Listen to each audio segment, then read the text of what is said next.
అందరికీ నమస్తే. మీ అందరికీ ఒకసారి నా రిక్వెస్ట్, ఛానల్ని సబ్స్క్రైబ్ చేసుకోండి. వీడియో కనుక నచ్చినట్టయితే లైక్ చేయడం మర్చిపోవద్దు. ఎందుకంటే మీరు ఇచ్చేటటువంటి లైక్స్ ఎక్కువ మంది చూడడానికి అవకాశం కలిగిస్తుంది కాబట్టి. అలాగే మీ సన్నిహితులందరికీ కూడా వీడియోని షేర్ చేయండి. Thank you very much. ఎక్కువ మంది యొక్క కంప్లైంట్ ఏముంటుంది అంటే, చాలా వరకు మన చుట్టూ మనకు కావచ్చు, మనకు కూడా ఎక్స్పీరియన్స్ కావచ్చు, మనకెప్పుడు ఒక మాట కామన్గా వినిపించేటువంటి మాట ఏంటి అంటే, మా ఇంట్లో వాళ్ళే, మా వాళ్ళే, నా అనుకున్న వాళ్ళే నన్ను బాధ పెడుతున్నారు అని చాలామంది బాధపడుతుంటారు ఏదో ఒక సందర్భంలో. కామన్గా ఎవరో బయటి వాళ్ళు అర్థం చేసుకోలేదు అంటే ఆ బాధ తీవ్రత కంటే మన ఇంట్లో వాళ్ళు మనల్ని అర్థం చేసుకోవట్లేరు అన్న బాధ తీవ్రత ఎక్కువగా ఉండడంలో సహజం. అది కామన్గా. ఎందుకు అంటే మనిషి ఎంతసేపు కూడా ఏంటి అంటే, మనము ఎక్స్పెక్టేషన్స్ ఎక్కువగా పెట్టుకుంటుంటాం మన వాళ్ళ మీద. ఎక్స్పెక్టేషన్స్ మనం పెట్టుకుంటున్న కొద్దీ మనకేమవుతుంది అంటే, ఏ పని చేసినా కూడా నన్ను ఏదైనా చేస్తే మా వాళ్ళు నన్ను మెచ్చుకోవాలి, ఏదైనా చేస్తే నన్ను ఎంకరేజ్ చేయాలి, నన్ను ముందుకు నెట్టాలి, ఇలాంటి ఎక్స్పెక్టేషన్స్ మనం వాళ్ళ నుంచి ఎక్స్పెక్ట్ చేస్తూ ఉంటాం సహజంగా. మరి ఇలాంటి సందర్భం ఎదురైనప్పుడు బయట వాళ్ళే కాకుండా ఇంట్లో వాళ్ళ నుంచే సరైనటువంటి కోఆపరేషన్ లేదు అన్న ఫీలింగ్ మీకు ఎదురైనప్పుడు మరి మీరు ఏం చేస్తున్నారు? ఎలా దాన్ని అవాయిడ్ చేయగలుగుతున్నారు? ఆ పెయిన్ నుంచి ఎలా బయటపడగలుగుతున్నారు? దీని గురించి ఇప్పుడు మనం మాట్లాడుకుందాం. సహజం, ఇది మనిషి లక్షణం. మనము ఈ ఫింగర్స్ ఉన్నాయి చూడండి, మనకున్నటువంటి 5 ఫింగర్స్ ఈక్వల్గా లేవు, అవునా కదా? సో మనం ఒకటే ఇంట్లో వాళ్ళమైనా, ఒకటే ఫ్యామిలీ మెంబర్స్మైనా, నేను ఆలోచించినట్టుగా మా బ్రదరో, మా సిస్టరో, ఇంకెవరైనా మన ఫ్యామిలీ మెంబర్స్, మీ ఫ్యామిలీ ఇప్పుడు మీరు ఆలోచించినట్టుగా మీ ఫ్యామిలీ మెంబర్స్ ఆలోచించాలి అన్న రూల్ కూడా లేదు. ఆలోచన విధానంలో మనిషికి వ్యత్యాసం ఉంటూనే ఉంటుంది. ఒకరికి కరెక్ట్ అనిపించింది, ఇంకొకరికి రాంగ్ అనిపిస్తుంది. ఒకరికి మామూలు, ఒకరికి చాలా ఎక్స్ట్రీమ్, చాలా బాగుంది అనిపించింది, కొంతమందికి పర్వాలేదు అనిపిస్తుంది, కొంతమందికి అసలు నాట్ బ్యాడ్ అనిపిస్తుంది, కొంతమందికి అసలు బాగాలేదు అనిపిస్తుంది. సో ఇలా మన ఇంట్లో కూడా మనం బయట వాళ్ళని ఎలా అయితే మనం అనాలిసిస్ చేసుకుంటూ ఉంటామో, విభిన్న మనస్తత్వాలు ఉంటాయి అని చెప్పేసి మన ఇంట్లో కూడా విభిన్న మనస్తత్వాలు ఉండడం అనేది సహజం. అయితే ఎక్కువ మంది ఏంటి అంటే, నాకు చదువుకోవాలని ఉంది కానీ మా ఇంట్లో వాళ్ళ సరైన కోఆపరేషన్ లేదు. మా అన్నయ్య నన్ను బాగా ఎప్పుడు కూడా వెక్కిరిస్తూ ఉంటాడు, నన్ను క్రిటిసైజ్ చేస్తూ ఉంటాడు, నీ మొహం నీకేం తెలుసు అని ఎప్పుడు కూడా నన్ను వెనక్కి లాగుతుంటాడు, వెక్కిరిస్తుంటాడు. మా సిస్టర్స్ నన్ను సరిగ్గా అర్థం చేసుకోరు, ప్రతిదానికి వెక్కిరిస్తారు, నాకు సరైనటువంటి కోఆపరేషన్ ఉండదని ఒక బాధ. లేకపోతే నాకు ఎంతో చేయాలని ఉంది కానీ మా పేరెంట్స్ నన్ను బాగా క్రిటిసైజ్ చేస్తుంటారు, లేకపోతే మా పేరెంట్స్ నుంచి సరైనటువంటి కోఆపరేషన్ లేదు, లేదా నాకు ఏదో సాధించాలని ఉంది కానీ నా వైఫ్ నుంచి నాకు కోఆపరేషన్ లేదు, లేకపోతే నా హస్బెండ్ నుంచి నాకు కోఆపరేషన్ లేదు. ఇలా రకరకాలుగా మన అనుకున్న వాళ్ళు, మా ఫ్రెండ్స్, నేను నా ఫ్రెండ్స్ని చాలా ఇష్టపడతాను కానీ నా ఫ్రెండ్స్ నన్ను అర్థం చేసుకోవట్లేరు, ప్రతి ఒక్కరికి నా నుంచి తప్పే కనపడుతుంది, వీళ్ళెవ్వరు కూడా నన్ను సరిగ్గా అర్థం చేసుకోవట్లేరు, వీళ్ళందరూ నన్ను ఎందుకు ఇంతగా బాధ పెడుతున్నారు, ఇలా ఆలోచనలు ఎప్పుడో ఒకసారి మీకు కలిగే ఉంటాయి. మరి ఎందుకు ఇలాంటి ఆలోచన వస్తుంది మనకి? ఒక విషయం చెప్తాను. ఇందాక నేను మీకు చెప్పినట్టుగా, మనం ఆలోచించినట్టుగా మన ఫ్యామిలీ మెంబర్స్ కూడా ఆలోచించాలని లేదు.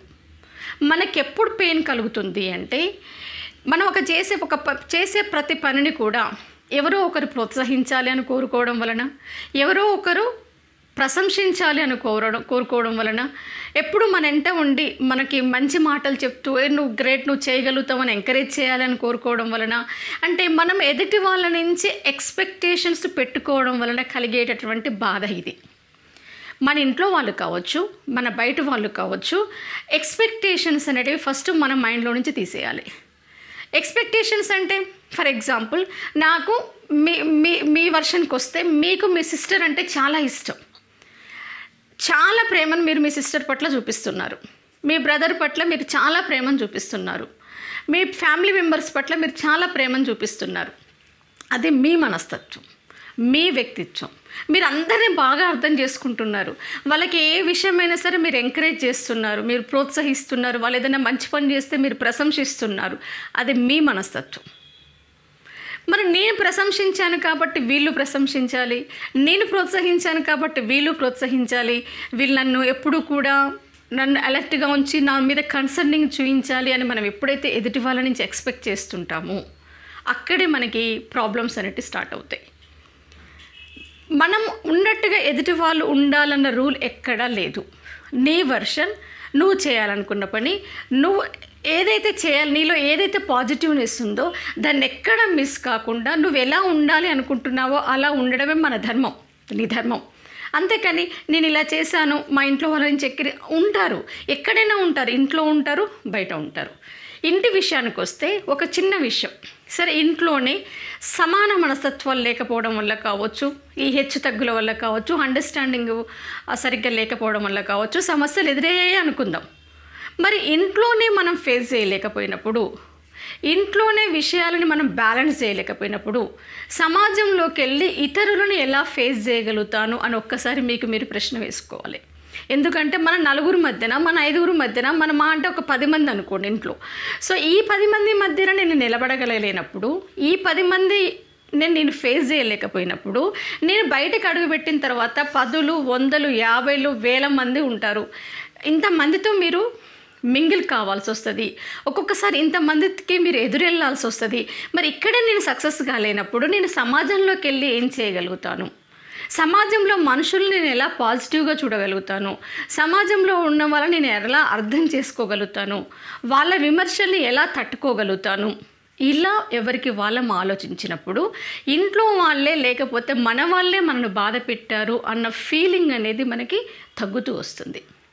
మరి బాధ పెడుతున్నారు నిజమే, ఒక చెల్లి చదువుకుంటుంది, మొబైల్ అడిగింది అన్నని, ఏదో వీడియోస్ చూసుకోవాలి ఎడ్యుకేషన్కి సంబంధించినవి అన్న ఇవ్వలేదు, చెల్లికి కలుక్కుమంటుంది.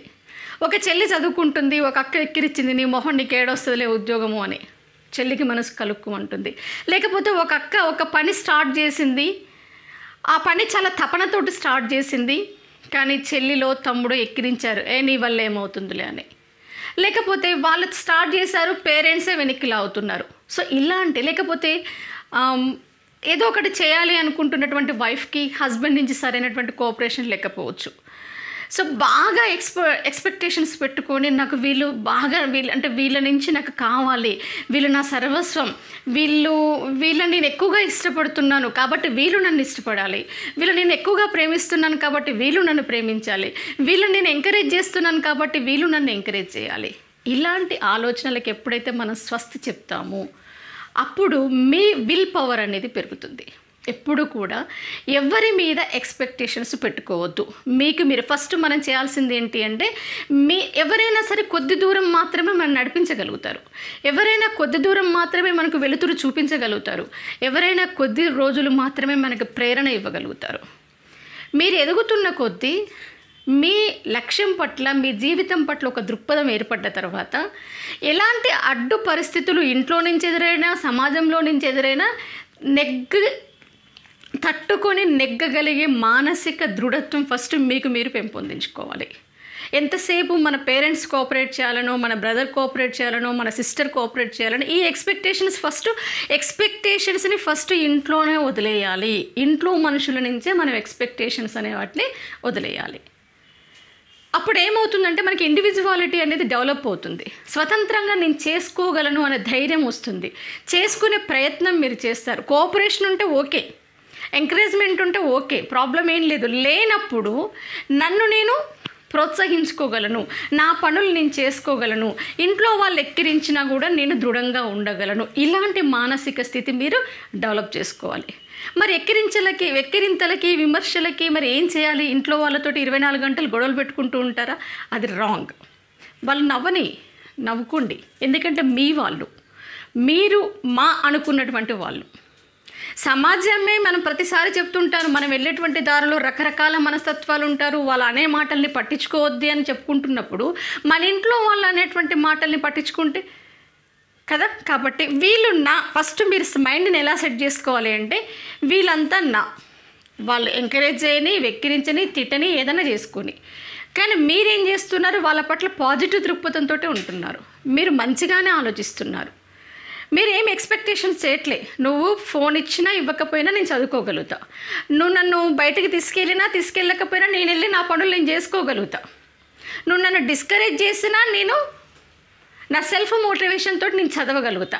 ఇలా మీకు మీరు అనుకున్నప్పుడు ఎదుటి వాళ్ళ పట్ల, మీ ఫ్యామిలీ మెంబర్స్ పట్ల కావచ్చు, మీ అనుకున్నటువంటి మీ సన్నిహితులు కావచ్చు, మీ ఫ్రెండ్స్ కావచ్చు, ఎవరి పట్ల అయినా సరే మీకు ద్వేష భావము అనేది ఏర్పడదు.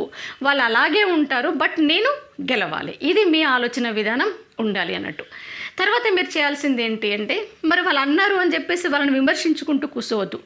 వాళ్ళు అలాగే ఉంటారు, మీ ప్రయత్నం మీరు చేస్తూనే ఉండాలి. ఫర్ ఎగ్జాంపుల్, మీరు మీ అన్నయ్యని లేకపోతే ఇంకెవరినో మీరు బయటికి వెళ్దాం రండి అని అడిగారు, నేను రాను అన్నారు, కానీ మీరు వెళ్ళి తెచ్చుకున్నారు. ఒక షాపింగ్కి వెళ్దామని మీ బ్రదర్ని బండి మీద తీసుకెళ్ళమని అడిగారు, తను ఎంకరేజ్మెంట్ లేదు, నేను రాను అన్నాడు. ఏడ్చుకుంటూ కూర్చొని, అన్న పట్ల ద్వేషం పెంచుకొని ఏడుస్తూ కూర్చొని అతన్ని చూడగానే నువ్వొకటని తనొకటని ఆ డిస్టెన్స్ పెరుగుతూ ఉన్న కొద్దీ మానసికంగా మళ్ళీ నష్టపోయేది మీరే. కాబట్టి రాను అన్నప్పుడు ప్రయత్నాన్ని విరమించొద్దు. ఓకే, ఒకసారి నీ ప్రయత్నం చేసావు, అడిగావు, నువ్వే బయటికి వెళ్ళాలి. నీ పని నువ్వు చేసుకొని ఇచ్చినప్పుడు ఖచ్చితంగా ఆటోమేటిక్గా అరే మా చెల్లి అడిగితే నేను వెళ్ళనైతే నేను ఒక గిల్టీ ఫీలింగ్ తనలో స్టార్ట్ అవుతుంది. ఓకేనా? అంటే మీ వాళ్ళు ఎంకరేజ్ చేయట్లేరు అని చెప్పేసి, మీ వాళ్ళు విమర్శిస్తున్నారు అని చెప్పేసి, మీ వాళ్ళు ప్రోత్సహించట్లేరు అని చెప్పేసి మీ ప్రయత్నాల్ని ఆపేస్తే నష్టపోయేది మీరే, వాళ్ళలో చులకన అయ్యేది కూడా మీరే. నేను లేకపోతే ఏది నడవదు దీనికి అన్న ఫీలింగ్ వాళ్ళకి కలుగుతుంది. కాబట్టి మీరెక్కడ కూడా మీ మనోధైర్యాన్ని, మానసిక స్థిరత్వాన్ని కోల్పోకుండా, వాళ్ళ పట్ల మీ అభిమానాన్ని కూడా కోల్పోకుండా, ఫస్ట్ వీళ్ళింతే, వీళ్ళు ఇలాగే ఉంటారు, నాది నేను చూసుకోవాలి, నాకు నేనే మార్గాన్ని చూయించుకోవాలి, నాకు నేనే ప్రోత్సాహం కావాలని ఒక మెంటల్లీ మీరు ఫిక్స్ అయ్యి ఉంటే కనుక ఆటోమేటిక్గా ఎదుటి వాళ్ళలో చేంజ్ రానియండి, రాకపోనియండి, కానీ మీరు అనుకున్నది మీరు సాధించగలుగుతారు. సో వాళ్ళు ఎన్ని ఎక్కిరిస్తున్నా, ఎన్ని చేస్తున్నా మీ సంకల్పం మీరు అలాగే పెట్టుకొని మీ ప్రయత్నం మీరు చేస్తున్నప్పుడు ఆటోమేటిక్గా ఒకసారి కాకపోతే ఒకసారి వాళ్ళు రియలైజ్ అయ్యే ఛాన్సెస్ ఎక్కువ ఉంటాయి. అలా కాకుండా నువ్వు నన్ను ఇలా అన్నావు, నేను ఇలా అంటాను, ఎదురుబడి అనుకుంటున్న కొద్దీ మనుషుల మధ్యన దూరం పెరుగుతూనే ఉంటుంది. మనుషుల మధ్యన దూరం పెరుగుతున్న కొద్దీ మన మైండ్ అనేది బలహీనమవుతూ ఉంటుంది. సమస్య గురించి ఎక్కువసేపు ఆలోచిస్తాం, వాళ్ళన్న మాటల గురించి ఎక్కువసేపు ఆలోచిస్తాం, వాళ్ళు పెట్టే బాధ గురించి ఎక్కువ ఆలోచిస్తాం. వాళ్ళు పలకరించలేదు, మీరే పలకరించండి. ఏదో సందర్భం వచ్చేసింది, మిమ్మల్ని వాళ్ళు నిర్లక్ష్యం చేస్తున్నారని మీకు అనిపించింది, మీరు ఏం కోరుకుంటున్నారు, వాళ్ళు మిమ్మల్ని పట్టించుకోవాలని కోరుకుంటున్నారు కదా, అది వాళ్ళకి మీరు చూపించండి. అర్థమైందా? వాళ్ళు పలకరించలేదు, మీరే ముందు పలకరించండి. వాళ్ళు నవ్వలేదు, మీరే ముందు నవ్వండి. వాళ్ళు ప్రశంసించలేదు, మీరే ముందు ప్రశంసించండి. వాళ్ళు సహాయం చేయట్లేరు, మీరే సహాయం చేసి చూడండి. ఇలా పాజిటివ్నెస్ అనేది మన సైడ్ మనం డెవలప్ చేసుకుంటే మన వాళ్ళకి మనం దూరం కాము. ఫస్ట్ ఆఫ్ ఆల్ దూరం కావడం వలన కలిగే సమస్యలు వేరుంటాయి, ఆ మానసికంగా ఒత్తిడి వేరుంటుంది, ఆ ఒత్తిడి నుంచి మనం బయటపడతాము.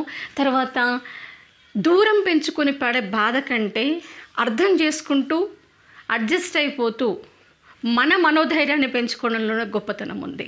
కాబట్టి మీ వాళ్ళు మిమ్మల్ని అంటున్నారు అని ఎట్టి పరిస్థితుల్లో మీరు బాధపడొద్దు.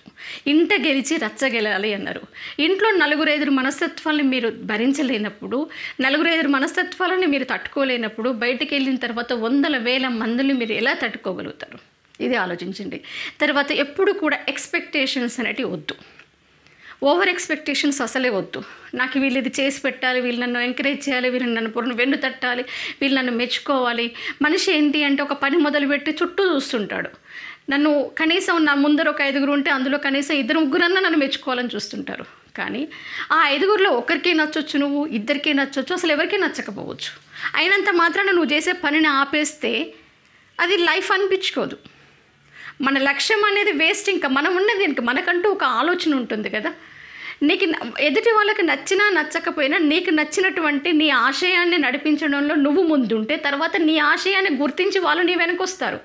నీ దాన్ని నువ్వే సరిగ్గా గుర్తించలేనప్పుడు, నీ ఆలోచనలకు నువ్వే ప్రయారిటీ ఇచ్చుకున్నప్పుడు, ఎప్పుడు ఎదుటి వాళ్ళ మీద డిపెండ్, ఎదుటి వాళ్ళ సానుభూతి కోసం, ఎదుటి వాళ్ళ ప్రేమ కోసం, ఎదుటి వాళ్ళ పలకరింపు కోసం ఎదురు చూస్తూ కూర్చుంటే నష్టపోయేది మీరే. కాబట్టి వాళ్ళు ఎలా అయినా ఉండనియండి, వెక్కిరిచ్చారా వెక్కిరినియండి, మన ఇంట్లో వాళ్ళే. అమ్మ తిట్టిందా తిట్టనియండి అమ్మని, నాన్న కోపడ్డా కోపడనియండి నాన్నని, చెల్లి ఎక్కిరిచ్చిందా చెల్లిని అనుకోండి, అన్ననే కదా అన్నది అనుకోండి, అక్కనే కదా అన్నారు అనుకోండి, హస్బెండే కదా అనుకోండి, వైఫే కదా అనుకోండి, నా ఫ్రెండ్సే కదా అనుకోండి, ఇలా మీరు అనుకుంటూ పాజిటివ్ దృక్పథంతో ముందుకు వెళ్తుంటే నా వాళ్ళే నన్ను బాధ పెడుతున్నారు అన్న పెయిన్ నుంచి మీరు బయటపడతారు.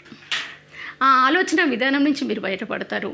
అందరిలో మీరు ఎలా ఉండాలి అలా అని చెప్పేసి ఎదుటి వాళ్ళు నన్ను మంచిగా చూడట్లేరు, ఎదుటి వాళ్ళు నన్ను అర్థం చేసుకుంటలేరు కాబట్టి అవకాశం వచ్చినప్పుడు నేను రెవెంజ్ తీర్చుకుంటా, ఇది కాదు కావాల్సింది. మీరు ఎంత ప్రేమను ఇవ్వాలనుకుంటున్నారో అంత ఇస్తూనే ఉండండి, ఎంత అభిమానించాలి అనుకుంటున్నారో అంత అభిమానం చూపుతూనే ఉండండి. ఎస్పెషల్లీ ఎదుటి వాళ్ళ నుంచి మీరు ఎంత లవ్ అండ్ ఎఫెక్షన్ మీరు ఎక్స్పెక్ట్ చేస్తున్నారో మొట్టమొదట ఆ లవ్ అండ్ ఎఫెక్షన్ మీరు ముందు వాళ్ళకి ఇవ్వండి. మీరే పలకరించండి, మీరే వాళ్ళ వెన్ను తట్టండి. సో మీకు మీరు ఎంకరేజ్ చేసుకోవడమే కాకుండా వాళ్ళను మీరు ఎంకరేజ్ చేసే స్థాయికి రండి. ఇప్పుడు ఎక్కిరిచ్చినటువంటి మీ బ్రదర్స్, మీ సిస్టర్స్, మీ ఫ్యామిలీ మెంబర్సే మీరు రేపు గెలిచిన నాడు తల ఎత్తుకొని నిలబడగలుగుతారు. మిమ్మల్ని ప్రత్యక్షంగా ప్రశంసించకపోయినా మీ విజయాన్ని చూసి లోపల పొంగిపోతుంటారు. మిమ్మల్ని ఒకనొక దశలో మిమ్మల్ని తిట్టినందుకు, వెక్కిరించినందుకు, మీకు సహకరించినందుకు వాళ్ళు సిగ్గుపడతారు. కాబట్టి మన వాళ్ళే, నా వాళ్ళే నన్ను అంటున్నారు అన్న ఫీలింగ్ నుంచి మీరు బయటకు వచ్చేసేయండి. మీరు అనుకున్నటువంటి మార్గంలో ఫుల్ కాన్ఫిడెన్స్గా ముందుకెళ్ళండి. Thank you very much. మళ్ళొక వీడియోతో నేను ముందుకు వస్తాను. Thank you.